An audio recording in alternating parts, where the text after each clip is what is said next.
Pick it open this one. Okay, it's beer o'clock, a Cal Real Elba, joined by Peter the Master of Hobbits and Real 140, Chris. Hello. We're going to be doing the Celt Ogham Oak Triple, yes. Coming in at 8.5% ABV from the Celt Experience Brewery. Brand new. Brand new beer. Exclusive. Exclusive. Exclusive. Let's get this beer into a glass, see what we get. Get Chris's first. Okay, I'll crack this bottle. Oh, a lot lighter than I was expecting. A lot lighter. Oh. This is brewed in which style? So yeah, triple, and it's been bottle conditioning for the last few days. It should be bottle conditioning more, but Tom really wanted us to try it before, or at least me, before I left for Denmark again. I'm picking up a lot of hops. Oh wow! From here. Yeah, a lot of hops from there. Yeah, it's. I think it had a good addition of more modern hops as well. So. But I don't know if they brewed up. But yeah, nice. It looks like a triple. It's a nice golden, hazy golden colour. There's a real tropical smell coming off that from a distance. Boom! Woo! That smells really hot. But yeah, okay, golden, white head. Yeah. It's like the best tropical squash that I've ever bought from a shop. Yeah. Wow, that's interesting. That is not something I'll usually pick up in a triple. But yeah, tropical fruit. The Belgian blonde. It's pineapple. It's pineapple. It's mango. It's one thing though. I think you can smell that it's not done conditioning yet. Right. You still have like kind of that yeasty flavour or aroma when the yeast isn't completely finished. I like it though. I like that. You pick up that banana essence of a Belgian blonde that's sitting there. I wonder what hops you use. Split it in your mind. And what you've got when you get that smell, orange as well. It's like it's blowing too hard, isn't it? You know, you get a sense it'll settle down over time.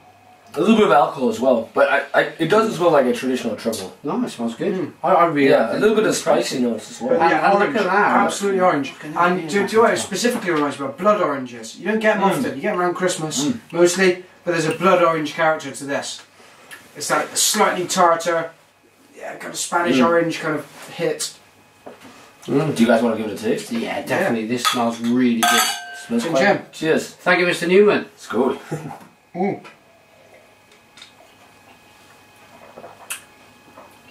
Marmalade and gooseberry. Boom. Boom. Gooseberry. I think this has Nelson. Yeah. Boom. Yeah.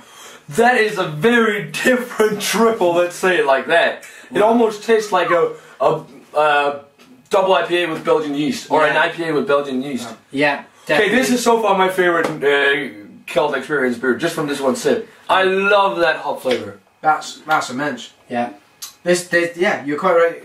This is. Ooh, yeah. If you put it in the local competition, if you put yourself up against Tiny Rebel with this. Sriracha Ace.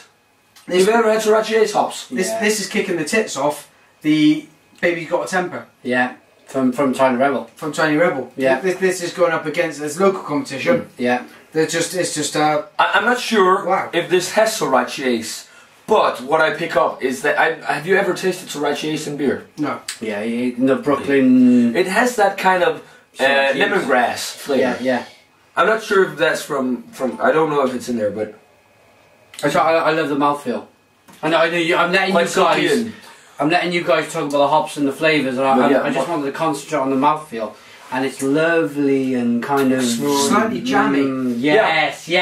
It's almost like you've had a bit of toast with a lovely bit of cherry jam on, or something like that. You know, it's slightly bitter, slightly. Yeah, and it's marmalade. It's not just marmalade. It's marmalade with the snakes in it. Yeah. And it does, as we call it. Yeah. It also has some like sugary flavours, some other bit of the sugary tone. Sweeter malt as well, peppery spice. Maybe that sugary flavour is where it's a bit immature. Yeah, I think so, because the yeast isn't done from the yeast isn't done with the sugars. But it is really interesting. I mean, there is the more traditional triple flavours in there of like spice and kind of a little bit of a bright fruit ester, which is in there as well. Some sweeter malt, but. I mean, the hops, New World hops in this shine through, and it's super dry as well. I mean, it's not the driest beer in the world, but it's quite dry, I think. It's a really great use of New World hops, because you can bung salmon and stuff, and so as long as the day is long. But very jammy. Maybe like an orange jam or something. Yeah, it's so jammy. It's so, and again, I'm going to let these guys talk about the hops. we got 3 beer reviews here, so we can all do this together. These guys are going to talk about the flavours. I'm just going to show you what I've been concentrating on, and that's just the conditioning of the beer. Them small bubbles rising up the side of the glass. It just looks very, very pretty. One thing though, it's not super carbonated. I mean, that might also because we have a young bottle, but this should be interesting when it gets bottled and sold. Yeah. I said Continental Drift was so far my favourite beer from Celt Experience, and I think we have a new one now. Yeah, Tripel for me. This for me beats the Blevin. For sure. And I mean, it just goes to show like the usage of the New World hops can do so well, even in a traditional beer style. And it's no secret of the fact that I'm a big fan of New World hops, big fan of Southern, absolutely. But this is it's very easy. I've seen there's beers from Nottingham stuff like that. They've put out beers that have just been rammed full of New World hops. Yeah. It's just a waste. I know what you're saying. And all it does is it makes your farts smell of rubber the next morning. It's not a good thing. So this is actually, I haven't smelled my farts the next day. I don't feel actually that it's going to have that effect on me. I could do an update tomorrow if that would be helpful. So should we grade this one, guys? Yeah. If you don't mind, I'm just going to duck in and duck out of this one because the guys are talking about the hops and flavours. I just want to touch on them quickly. One thing though, the traditional flavours on the backdrop because of the hops, but still it's nice. But yeah, go ahead. I think the both of you just slammed this beer. You've absolutely got it down to a T. Chris mentioned the jamminess of the beer. It is so jammy. It's like you've just scooped some marmalade, some jam out, and you put it on your toast, and it's just lovely. Oh, gooseberry. It's syrupy. And the toast thing captures the bread quality that you get from it. Yeah. Peter picked up the Nelson Sauvin in abundance. It is in abundance. It's a super fresh beer.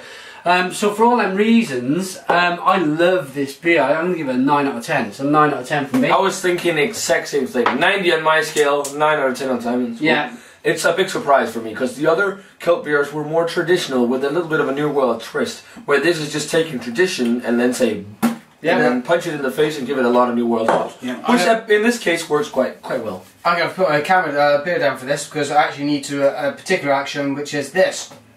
And that is what has happened with the hops in this beer. That has done that to the traditional sense. The tradition has gone in the background. The hops are right there. So just a quick final wrap up on the flavour. The hops are there, tickling your prostate. Right. Let's move on from there. I'm going to quite happily give that a 9. That is a really good quality beer and the best I've had from the Celt Brewing Experience. Completely agree. Well done, Tom. Yeah, well done, Tom. Well done. Tom, well, I think this just says put it into production. And quick shout out to the guys there as well. Gethin, and we have Gavin. Yeah, Gavin Conway. Who they work it tirelessly at the brewery, and the secretary Nikki. Cheers. Cheers. Cheers.